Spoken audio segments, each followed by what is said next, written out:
You're listening to the Yeshiva of Newark at IDT podcast. I'm your host and curator, Rabbi Thom Shubilla, and I hope you enjoy this episode. You've bought your tickets. The ushers are about to open the doors. Yes, the Projectionist has Semicha is about to start. But first, if you own a retail business and accept credit cards, your customers are getting points, miles, and all sorts of rewards every time they use their card. And you're paying the price.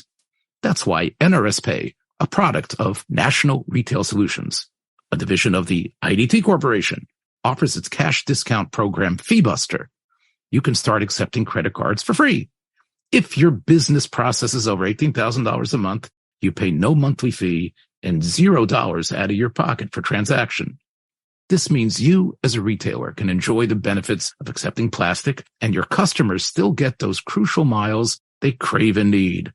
NRS Pay FeeBuster provides every client with a free credit card reader with no long-term contract, no early termination fee, cancel anytime without a penalty. I'm personally familiar with this company, and they truly stand by their product, and they'll help you with live, stateside-based customer service on any issue or question. Visit nrspay.com or call 833-289-2767 to learn more about NRS Pay and the fantastically fair FeeBuster. Clear the aisles. The Projectionist has Semicha. And today, of course, we have with us not only someone with Semicha, but somebody who has even more than Semicha. He is a professor at a wonderful college in Pennsylvania, a esteemed author, a really great guy that I'm so happy to have made his acquaintance. Thom Shubilla, Professor Thom Shubilla, who has authored a great book in the past, which was called Primetime 1966-67. Yes, Primetime. Yes, Primetime 1966-67. Yes, the first year that every show was in color that season. So the full spectrum of color. Yes, and you can find, we actually did an episode with Thom a number of years ago where Thom held forth and took our questions all about that incredible year. But Thom is now actually on the cusp of his second book, which sounds like a Lollapalooza. It sounds like something that, it might shake up the whole planet. It is called James Bond and the 60s Spy Craze. And it's out hopefully soon by Applause Books. So. Yes, and we will put our hands together for it. Of course, I am expecting a free copy, of course. But of course. So, Thom, this book, it's called James Bond and the Spy Craze. Now, you told me a couple of weeks ago when we were arranging this conversation, how did you fall into doing this book? A couple things started happening. My friend Gary, he had written a book that was a bit of a fiction book, and he has a reoccurring spy character. And when I was going on vacation, I brought it with me and started thinking about spy movies, and kind of that cool 1960s spy feel, kind of the lounge lizard cool, the tough guy, the guy that always gets the girls. I started thinking about those types of spies, and I started thinking about James Bond and every television show that I had written about that included spies. I started thinking about, just any James Bond knockoff that I had ever watched, and I started writing. And not too soon after, I was contacted by my agent, Lee Sobel, and she actually had a very similar idea for a book, actually entitled James Bond and the 60s Spy Craze. And it was something that I, at that point, had been working on and was even very close to finishing. So it was really serendipity. In other words, it's almost like you created this book on your own, and there was already a need for it. There was someone out there. There was someone out there. So Sobel, who was having this book in mind, did he have another author that you stepped in? Yes, he did. He had another author in mind, but that author was working on another project. Is he somewhere in the depths, somewhere in Bermuda, like underneath a glass-bottom boat or something? Yes, which actually Glass Bottom Boat, another movie in the book. So he was working on another book for the next 12, 16 months, and just agreed, yeah, you know what, I'm not going to get to it for a while. And then he gave you his notes, right? No, I didn't get any notes. It was something that I was already working on. So he didn't give you any of his research. So it really had to be, everything is really your research, right? It's really correct. Now, Thom, I'm the old man here of the three of us. I think Joe is the baby here. I was so impressed, Thom, by the first book because, when we were schmoozing about it on the phone and when we recorded, I think you sensed the fact that, this was an era I lived in, 66, 67, but you weren't there. You're a young guy who is somehow enamored of a world that's no longer here, right? So I didn't ask you about this last time, but was your dad into it? What is it that we know Joe's story? Because Joe keeps on telling us, how he got into movies and old stuff. How is it that this is something which is seemingly something you shouldn't be interested in? Yeah, for me, it definitely was watching old films with my father. It definitely was watching old TV just in general. Shows like Get Smart, shows like Dragnet, Dick Van Dyke, things like that. I picked up on my own. I grew up in a time when, that stuff started coming onto cable. That was the Nick at Night lineup when. Yeah, it was that Nick at Night lineup. And it's interesting. It's interesting. Even the Nick and Night favorites, which you can still get a lot of them on some of the streaming services. It's not there's certain old movies and old television programs that have provenance that are still around. Many, of course, have been lost, and I think you definitely went way beyond the stuff that you can catch on normal Tubi or Freevee or whatever it is, and to discover a lot of, especially in your book, a lot of the programs that I guess they only exist in the Museum of Broadcasting. Let's go back to Ian Fleming. Because he, of course, is the creator of James Bond and all those big Bond movies. And there's so much, politics and money involved and who has the rights to what. It's a whole labyrinth of strange things that were going on, right? Did you get into that as well? Yeah, I did. So, especially the early rights to Casino Royale, that's really where it started getting a little sketchy. Is Casino Royale the first James Bond novel by Ian Fleming? The first novel, and it was the first to appear on television, again on the show Climax in 1954. Mm-hmm. And so those rights were, sold then. I'm sure Ian Fleming couldn't resist a wicked smirk when he heard the title of the program where his spy was repackaged as an American Barry Nelson, right? Yes, American as Jimmy Bond, everybody's favorite spy, Jimmy Bond. Yeah, so again, they sold the rights in that respect, and so that started becoming some murky rights issues of. Who owns the name James Bond, who owns the character of James Bond, things like that. Mm-hmm. And even Casino Royale, which I knew, of course, and I was telling Yitzhak this, I knew it from the 1967 Weird film, which was, I guess, the first spoof of James Bond. It was the first big spoof of James Bond, certainly. And yeah, that was kind of the climax of it. And it was really just MGM buying the rights from just down the line to finally. Right. There's a whole bunch of people. I know one guy is Feldman in the middle, and somebody's buying it for $1,000 and someone for $6,000. And I know that's part of the reason why when the relaunch of the Bond, phenomena came with Daniel Craig doing Casino Royale. Somehow they got it eventually, right? That was Daniel Craig's first Bond entry was a redoing of Casino Royale, which again, but in the 50s, for example, that television program, it didn't become a craze then, right? Yeah. Although the books were popular in England, and I have a theory about this, why they were so popular, but they were popular and they were read across the Atlantic too. We all know Jack Kennedy was a big fan of them. He was very famous about talking about them. What do you think, Fleming was after? I mean, many people have already commented that the movies are different than the books. What is it that you think Fleming wanted to say with this character, other than making money off of him? That's a really good question.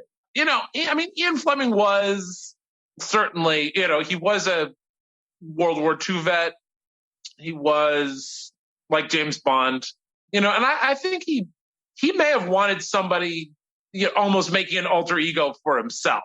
James Bond was probably the guy that he wanted to be. I have another theory, and I think this might be touching on what you're saying, but I want to sort of that, part of the interesting aspect of all the Bond books was a general attitude in England in the 1950s was recalibrating themselves and recognizing that they no longer were the world player that they had been, but they could still, in a way, be excellent by sort of outsmarting the big guys.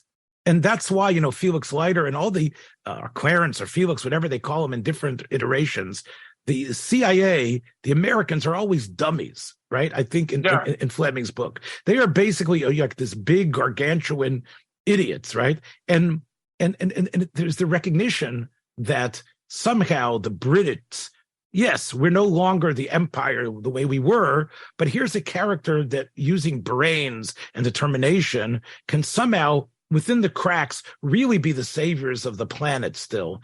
And that way, it sort of was like a fantasy for Brits to see in Bond how they could still be important on the stage, although they're not fighting Russia, right? Ian Fleming has them fighting Spectre, right? Which is it's almost like this is bigger than Russia and America. In other words, Fleming creates almost a underground world of importance that, in a way, could make you forget the fact that the real players in the planet were really the U.S. and Russia and China a little bit. That sounds good to me.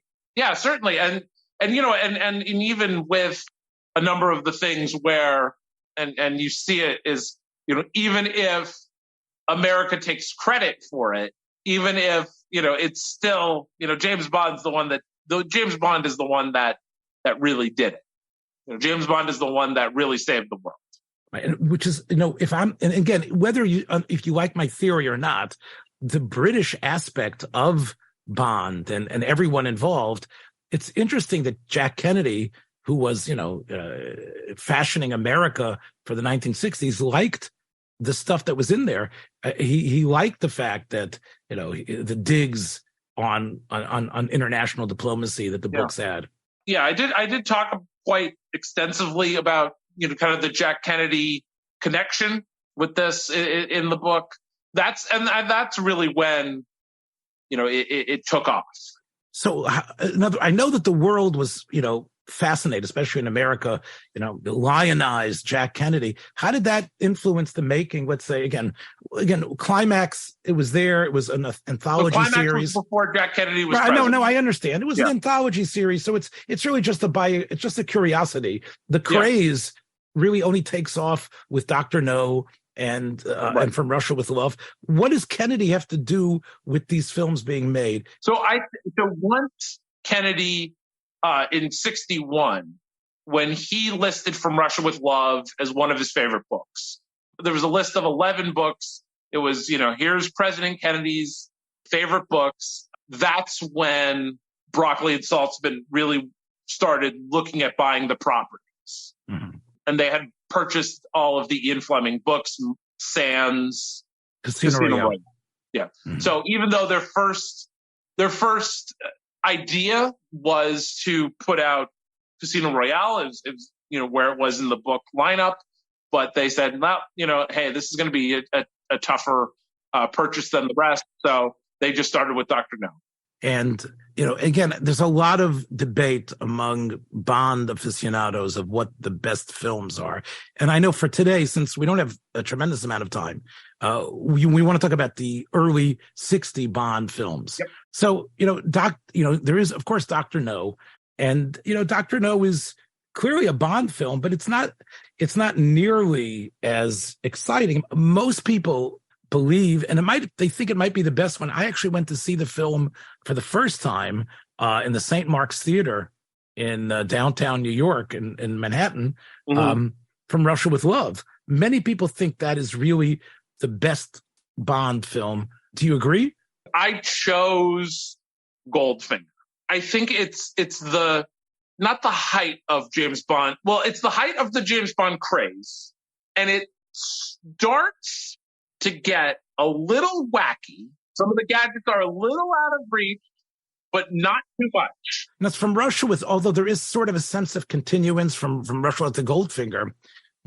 As you say, the villains are more cartoonish. The plots are more elaborate and insane, so to speak, of taking over the world or whatever it was.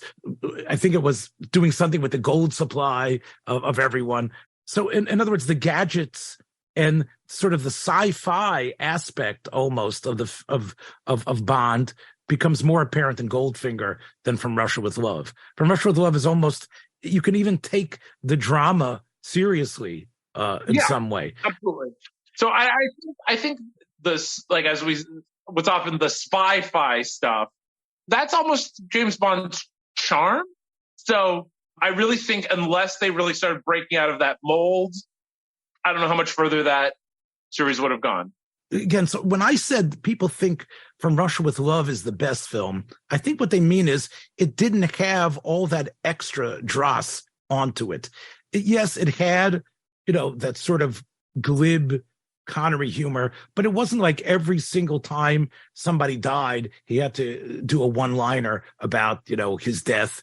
And it wasn't like he had to conquer and ravage every single woman, that was decent looking, right? Yeah. There's one woman that he's somehow connected to, and From Russia with Love, and everything else sort of, it changes, right? So I think you're right. In Goldfinger, I don't know how many women he gets involved with, but I think the amount of women he gets involved with jumps.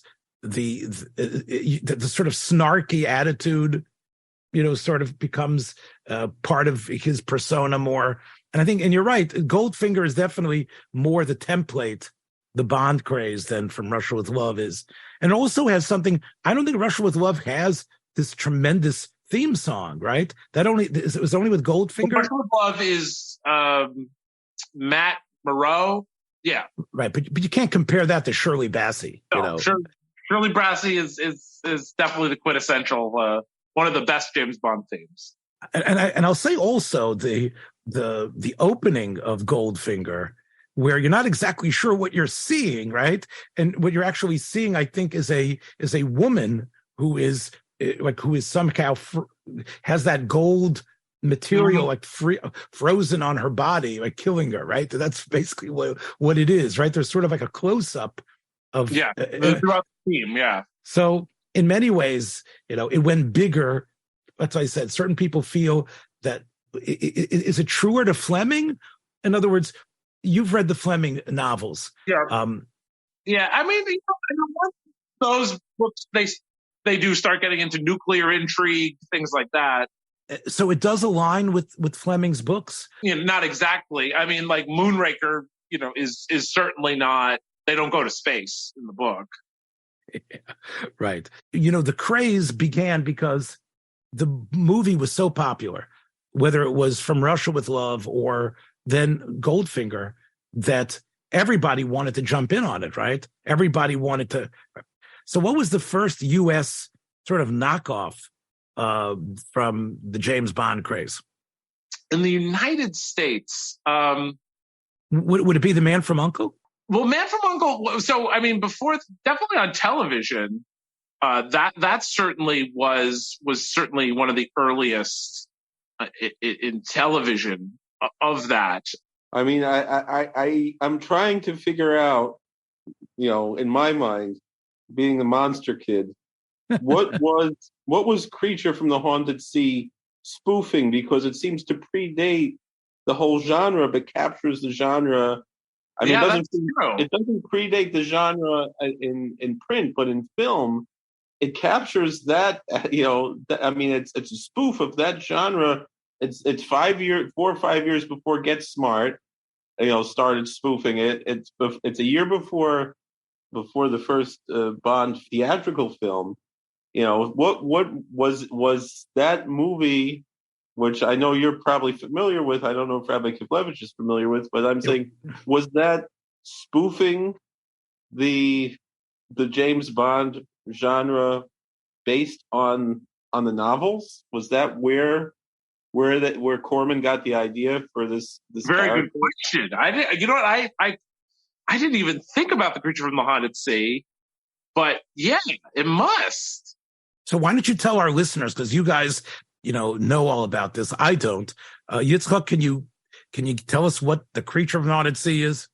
You're definitely familiar with what you've expressed as one of your favorites was the original Little Shop of Horrors. Basically, Corman made 3 movies that were basically all the same basic plot, and even to a certain extent based on some other films from the same filmmakers from his team, from Charles Griffith and others. But this was the third of the horror comedies that Roger Corman made. The first was A Bucket of Blood. Second was The Little Shop of Horrors. And the third was The Creature from the Haunted Sea, which was about a spy who was infiltrating a mafia group that was trying to to find some treasure from Cuba after Castro took over Cuba, and trying to help the people from Batista's regime there to get back some of the gold and things. And they were really trying to steal the gold. And there's a spy who's embedded in there, who's a bumbling, silly spy, but a spoof of this whole genre, kind of against before there was a real genre of it. Right. That's what's amazing about it. But anyway, the head gangster makes up a story to scare everyone about a monster there in Cuba, and I guess they were trying to get to Puerto Rico or something. And then an actual monster comes and starts killing people, and that's the. I think you've talked about this before. Now it's ringing. It's ringing a bell. The waves are definitely lapping into my head about it. Look. I said before that Bond spoke to a sense of helplessness that had gripped Britain, and a way to say yes. I think the whole idea of Bond is that the government can't do it, but the spy can. There's this one guy who, it's not an army, but somehow he can be a one-man army going places where others can't. A spy, meaning he assumes he doesn't walk around with a badge saying, I work for the government. And yet he is an agent. And that is part of the appeal, that it's sort of like one person can somehow overturn everything. That there's these huge forces, but if you send the right person, this one guy, of course, he has to have support. But I think that's part of why people love the idea of James Bond. Right. And again, and also that was part of the, again, starting to get into with things like in Goldfinger, where he became a super spy, where he was a superhero, where he was kind of this larger than life person, rather than just a spy individually. I think part of it, and of course, the Daniel Craig films brought this out a lot, was that Bond has to act on his own. Often, it's Bond versus M, and Bond is going out rogue, or Bond is doing something, and then they're not going to be happy about it. There was a sense that he isn't just a British operative. He's got a sense of his own, a sense of the way the world needs to be. I'm not sure if, and you sort of see that in some of the films, right? That the sort of dismissive attitude that Connery had, as Bond. He didn't really care, anybody around him, and Connery was able to embody that sense of, I wouldn't call it aristocracy, but much like, do I really give a damn about who you are? And I think that's also part of Bond's appeal. I think the television shows, let's talk if we start with The Man from U.N.C.L.E. as the first sort of, The Man from U.N.C.L.E., I think spent a lot of time with, what was it? What was the name of U.N.C.L.E., right? U.N.C.L.E. was the organization. They spend a lot of time at headquarters, And Man from U.N.C.L.E. was a Ian Fleming project originally. Ian Fleming did have his hands in the original project.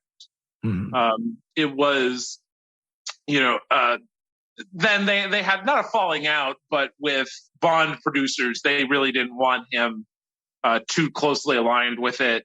Really the early drafts of it were, Ian Fleming's, I think the show, Mr. Solo was one of them, was an original title. So they had tossed around using the Ian Fleming name quite a bit. So he definitely had his hands in the project. Right. And of course, one of the things you talk about the knockoffs, the Broccolis, I don't know exactly the names of the people involved, but one of the things that the Bond films were great was that they allowed kids like us to travel to these incredible vistas and locations, right? It was you could sit in the front row or in the back row and feel that you were in Rome, feel that you were in the Bahamas. That was part of what, the film was about. Where is the next incredible location that Bond is going to be? Now, the television knockoffs couldn't do that. They didn't have the money. They weren't able to do that at all. And I think you see that in The Man from U.N.C.L.E. I mean, The Man from U.N.C.L.E. is, I don't know if they spend more time in characterization or not, but they couldn't really match the type of high budget stuff that was going on. And yet, what was the idea that, we can bring people to the TV sets because they're going to think it's the same sort of fix they get from the James Bond show, it's the same Bond movies? Was that what the television producers thought? Yeah, I think there was just a call for it. There was as this title suggests, a craze for it that, people were trying to get it wherever they could. The Man from U.N.C.L.E., though, can you sense the spoof aspect in it? I mean, I think certainly early on, they were playing it straight in the first couple seasons. There certainly was a more serious tone, not even serious, but they played it straight. They played the characters straight. They played the plots straight. Whereas later in the series, especially making the jump to color, as we talked about last time, right? It started getting a little out of hand. There was at one point there was a cupcake gun, something like that. It just started getting really, and that was actually kind of the build. It moved with spoofs. It moved. If you look at early spy films other than like James Bond, at first they were always kind of praised. They were, hey, this is something new. This is cool. Spy films are the cool thing. But by like 1966, if you could see this like trajectory of critics. It was a build. It was, okay, these are really great. These are really cool. They're inventive. They're new. And then by 66, it was, all right, we're done with this already.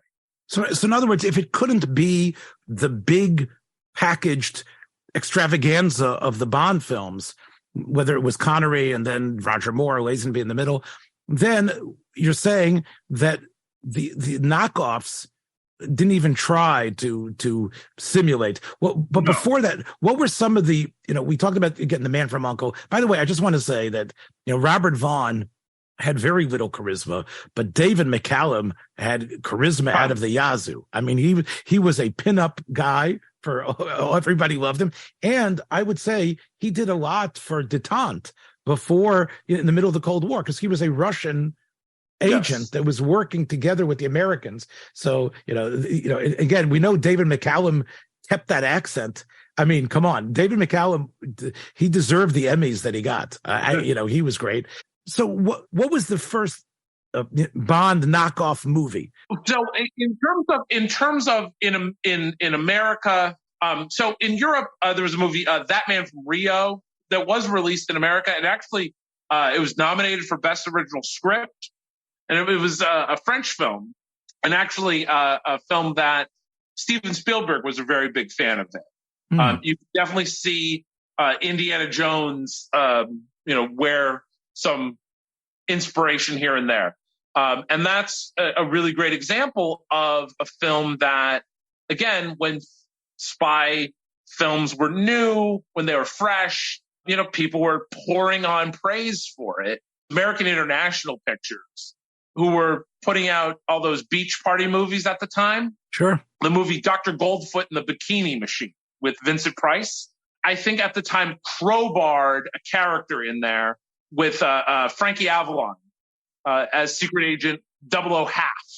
And that was clearly it. And the character is just absolutely crowbarred in there. So in other words, let's just explain that the beach bingo films were already a genre, but you're saying as there had this sort of interface between the Bond craze, even these beach films had to have some sort of spy character in it to sort of like keep the dynamism going.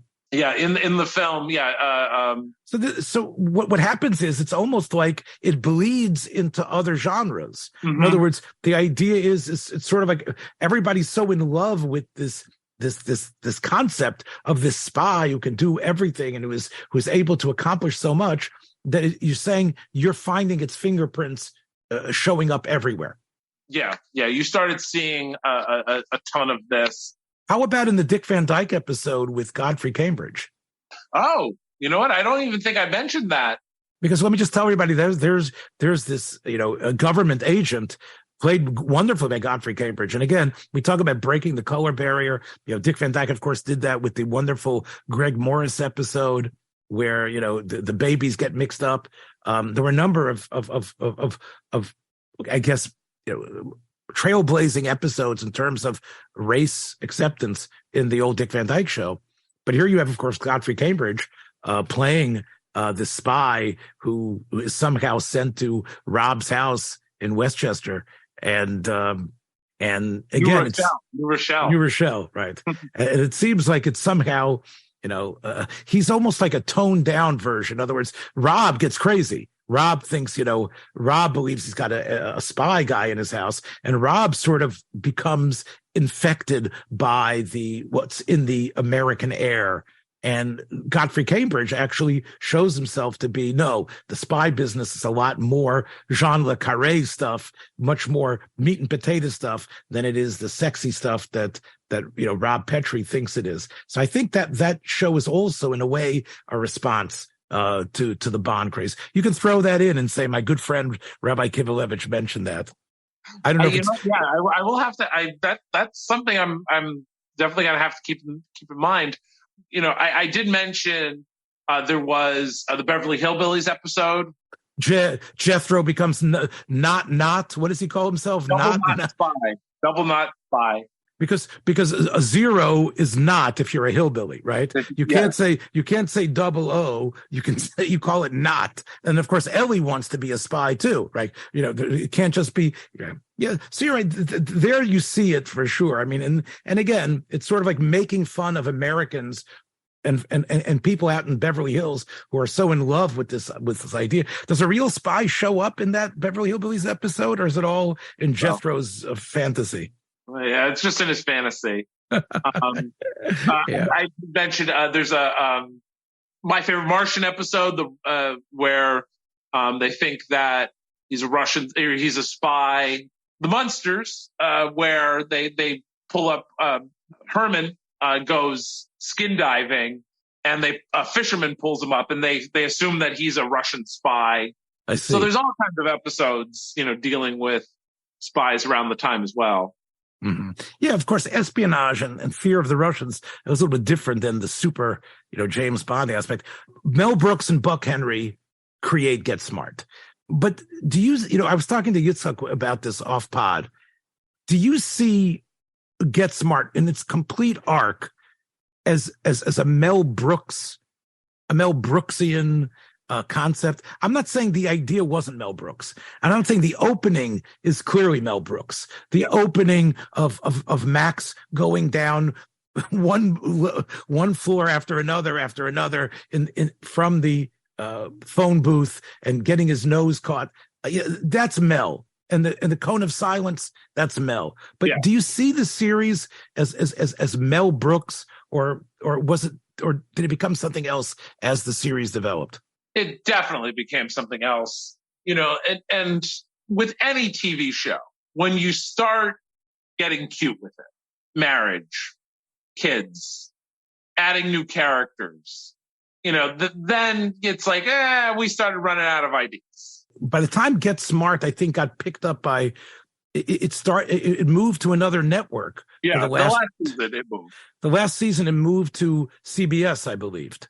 Yeah. Right. It was on NBC. Then it moved to CBS on Friday nights. And by that time, as you're right, Max had married 99. Did we ever get 99's name? Do we ever know what her name is? No. Never got the name. Okay. So you have these two principles, but you're right. Again, it runs out of steam. But I was telling Yitzchak, I don't think Ed Platt has ever been used better than as Control. I mean, well, again, he's really the unsung hero of that series, the straight man. No? Oh, one of the best. I wonder if in The Simpsons the character of Superintendent Chalmers isn't based on him. Certainly looks like him. Looks like him, definitely. Yeah, I can see that. Right, the slow burn, the ability to accept, and again, let's put it on a line.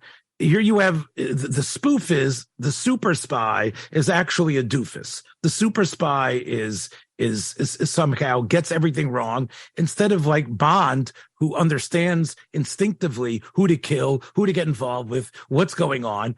Maxwell Smart is constantly, karate chopping an old lady, instead of the person who's really trying to kill him, right? And also a one-woman man. Right, as opposed to Bond, who is betting everyone, yes. And yet he still somehow, and this is part, I think, the spoof, is that somehow he's still this agent that everybody wants. Like somehow, but again, I don't know how much Mel Brooks was involved day in, day out in the writing. I'm suspecting that, the constraints of television as opposed to once he was in film and a lot of the fetters were removed by that time, when he made The Producers and then he went on to make Blazing Saddles and everything else. It wasn't, there was much less, constraints on him. You're saying the censorship. In other words, Mel Brooks always pushed flatulence and scatology and other things, and those were things that he could not get away with on network television. Yeah. Well, it doesn't speak so well for him because, you would hope he could work within the constraints, of because The Producers is not, although there are gay aspects to The Producers isn't exactly blue humor. And The 12 Chairs, which he made afterwards, as you know, with Ron Moody, was not really eschatological or there's nothing really objectionable in there. But I think it's more the fact, to come in, week out. It's still an entertaining show. Let me ask you something. I mean, you have a spoof, but as I said to Joe off pod, it sort of has to end with some sort of action scene. You know what I'm saying? On one hand, you have this, ridiculous scene with Jaime the robot, or with Fang, or with, or the Cone of Silence. And then at the end, you have somehow tacked onto it the last 5 minutes. Somehow, he gets the guy, right? And et cetera. So it's sort of, in a way, like almost of two minds. The endings never really through from the beginning. The beginning, has him clueless. He's being put out to pasture. He's losing his license, whatever it is. And then, it's almost every episode seemed to have to end with, some action scene where Smart wins the day. I don't know. And it was not a episodic, show where you followed the action throughout. It didn't matter what episode you picked it up at. Right. There was no character development, although you said they did try by getting, 99 and 86 married. Even 86, by the way, 86, of course, is a way of ruining somebody. You 86 the guy, right? That's why he was 86. Again, I think the show was it was fun to watch as a kid. I don't know if it really, you really think you can rewatch episodes of it again and again? I don't know.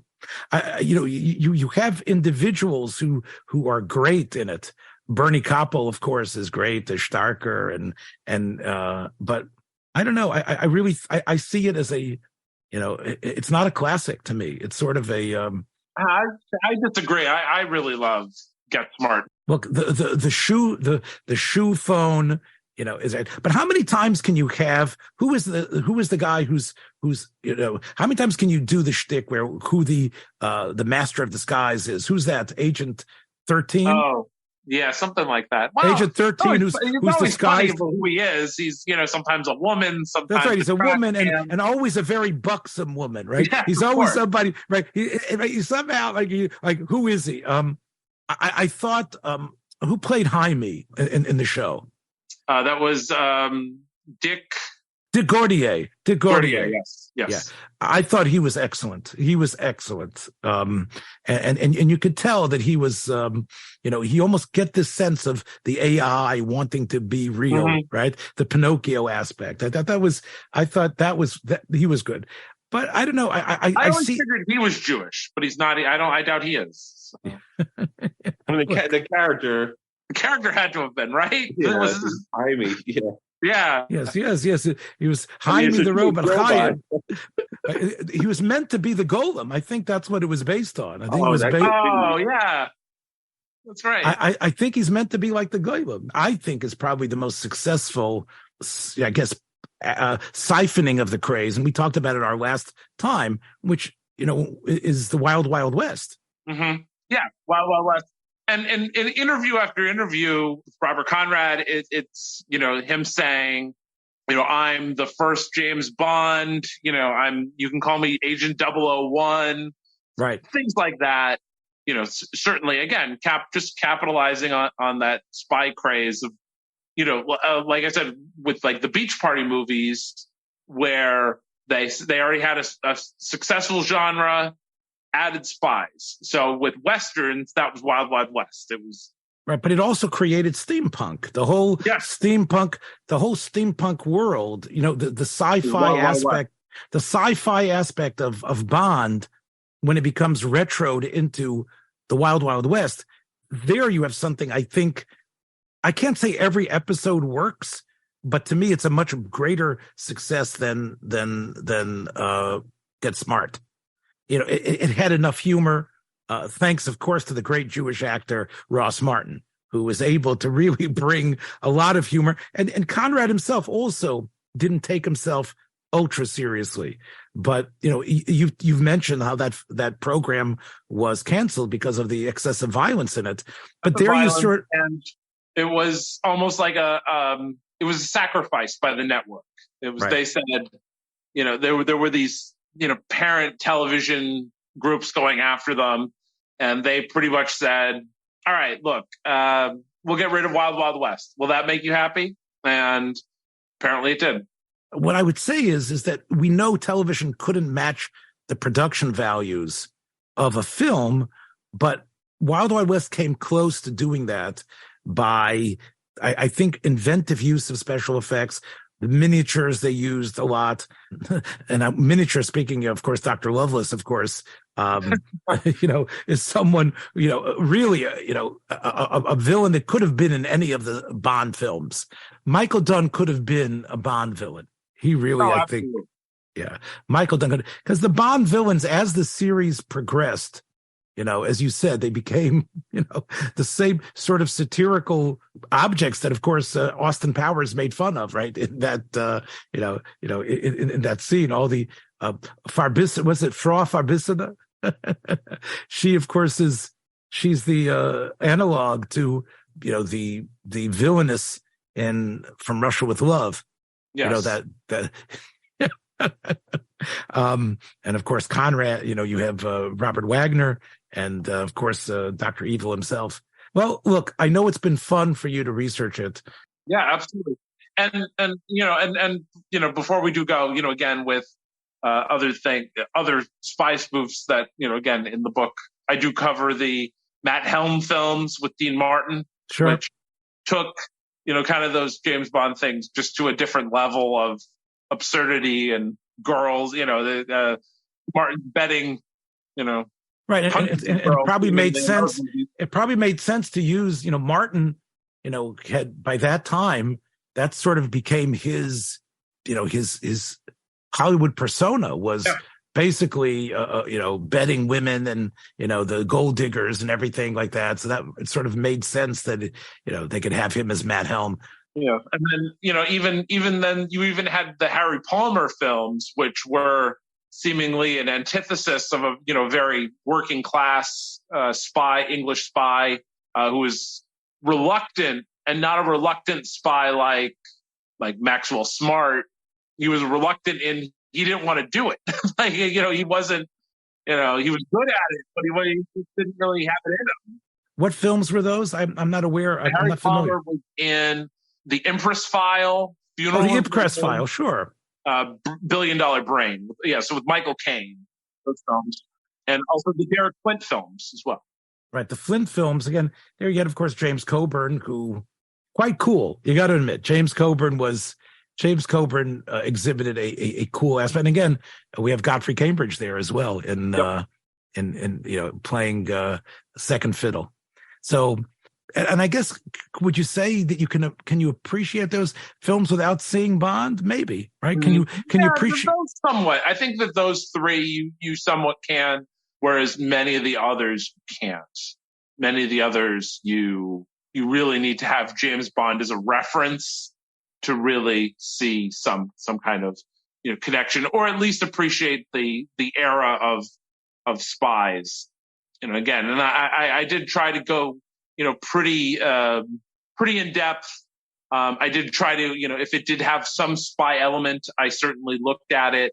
And my criteria was it had to have either aired on television in America or played in American cinema. In order to get into the book. In the United States. So one of the films I wanted to write about, and I was kind of bummed, and I thought, you know what, this probably never played in America. It was a Mexican film, Operation 67, and it starred Mexican wrestler and monster hunter of the cinema El Santo in a James Bond type role, and a masked wrestler. And I talked about it this semester, and one of my students said, "Is he a spy with the mask on? Because you could usually kind of tell who he is." And I thought, it didn't make any sense. I don't know. It's a very astute question. Yes, the spy with the mask on. So he didn't make the book because it's a Mexican. No, it did. I found that it played a Spanish language drive-in in. Wow, you are a dogged researcher here. Yeah.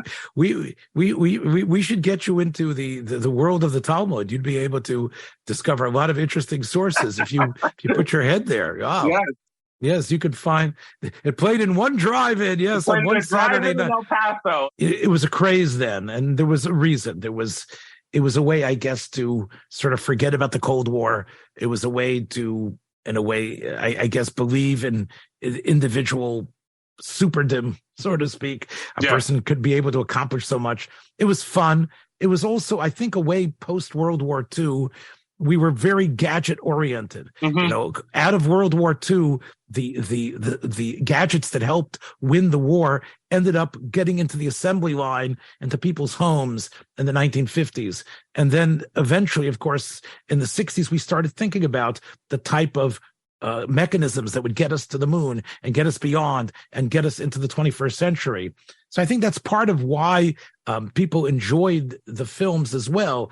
It somehow wasn't unbelievable that you could have a laser beam coming out of a pen.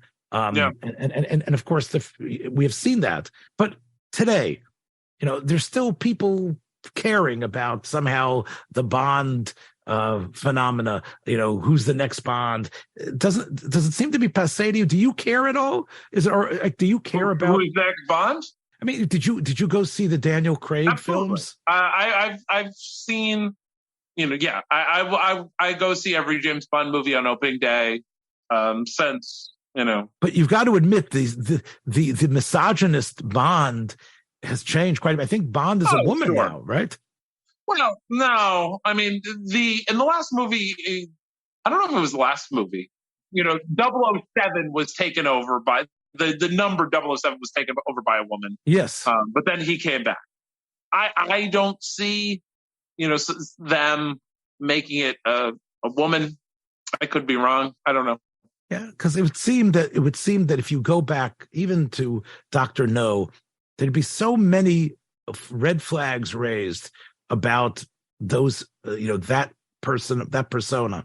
That, I'm not sure. I'm not sure if again, Ian Fleming definitely, I don't think would recognize a lot of what was the type of angst that Daniel Craig had in these films, the type of existential issues that was going through. Fleming's books were funny. Fleming's books had a comic book aspect to them in the characterization. I think, that's part of what they were trying to change with the Craig films.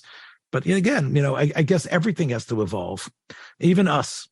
So, and we have to evolve for tomorrow. So watch your step on the way, guys. Thom Shubilla, thanks so much for spending this time with us. We hope that this book, James Bond and the 1960s spy craze, will sell like proverbial hotcakes. They should sell like Lisa Douglas's hotcakes.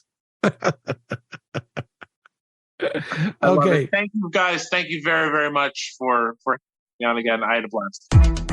Thanks for joining us for another episode from the Yeshiva of Newark at IDT Podcast.